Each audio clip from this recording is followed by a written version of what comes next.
अक्सर धार्मिक तस्वीरों में देखा जाता है कि माँ लक्ष्मी विष्णु जी के चरणों के निकट बैठती है। लेकिन क्या आपने कभी सोचा है कि धन की देवी होने के बावजूद भी माँ लक्ष्मी विष्णु जी चरणों के निकट क्यों बैठती है? चलिए जानते हैं रोचक तथ्य के बारे में। हिंदू धर्म में माँ लक्ष्मी को धन की देवी कहा है। इन्हीं की कृपा से व्यक्ति को जीवन में धन धान्य की प्राप्ति होती है। माँ लक्ष्मी विष्णु प्रिया भी है। यही वजह है कि माता लक्ष्मी हमेशा भगवान विष्णु के साथ वैकुंठ धाम में विराजती है।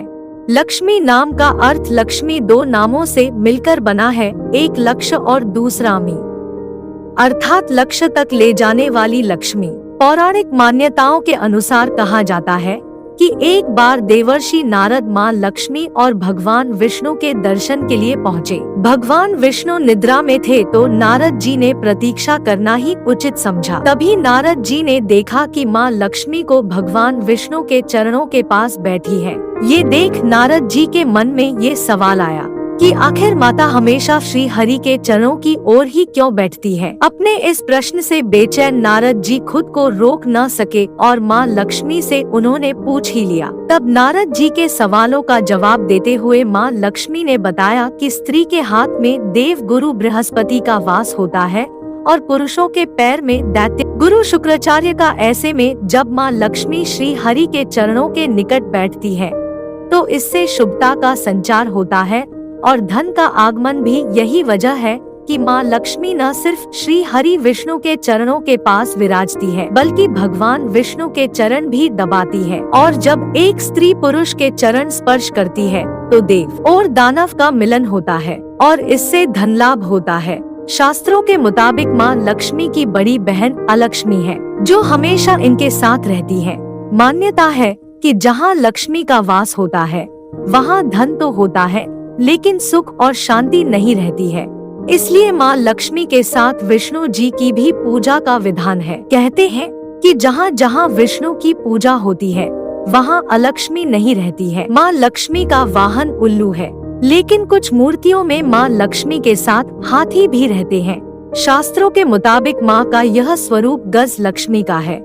माँ लक्ष्मी के साथ हाथी का होना जल और जीवन को दर्शाता है। मान्यता है कि लक्ष्मी जी का संबंध जल से है और यह जीवन और कृषि का आधार है। हाथी वर्षा का प्रतीक माना गया है, इसलिए माँ लक्ष्मी के साथ हाथी रहते हैं। माता लक्ष्मी के संदर्भ में नारद जी की रामचरितमानस में एक कथा है कि एक बार नारद मुनि को अभिमान हो गया था कि वह काम भाव से मुक्त हो गए हैं। विष्णु भगवान ने नारद का अभिमान भंग करने के लिए एक माया नगरी का निर्माण किया। इस नगर में देवी लक्ष्मी राजकुमारी रूप में उत्पन्न हुई। इन्हें देखकर नारद मुनि के मन में विवाह की इच्छा प्रबल हो उठी। वह विष्णु भगवान के पास हरि के समान सुंदर रूप मांगने पहुंच गए। विष्णु भगवान ने नारद की इच्छा के अनुसार हरि रूप दे दिया। हरि रूप लेकर जब नारद राजकुमारी के स्वयंवर में पहुँचे तो उन्हें विश्वास था कि राजकुमारी उन्हें ही वरमाला पहनाएगी, लेकिन ऐसा नहीं हुआ। उस कन्या ने नारद को छोड़कर दीनहीन रूप में बैठे भगवान विष्णु के गले में वरमाला डाल दिया।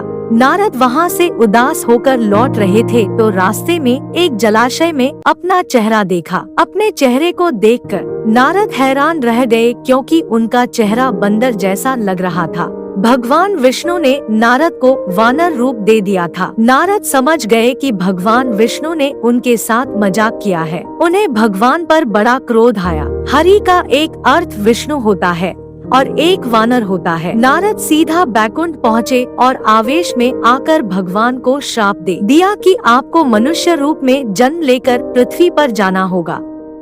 जिस तरह मुझे स्त्री का वियोग सहना पड़ा है उसी प्रकार आपको भी वियोग सहना होगा। इसलिए राम और सीता के रूप में जन्म लेकर विष्णु और देवी लक्ष्मी को वियोग सहना पड़ा। मित्रों, हम आशा करते हैं आपको हमारी आज की यह वीडियो माता लक्ष्मी, विष्णु जी और नारद से जुड़ी कथा अच्छी लगी होगी तो इसे ज्यादा से ज्यादा लाइक करने के साथ साथ अपने मित्र और परिवारों के साथ शेयर जरूर करें और आपके अपने चैनल जिंदगी एक कश्ती के सपोर्ट के लिए सब्सक्राइब करना न भूलें।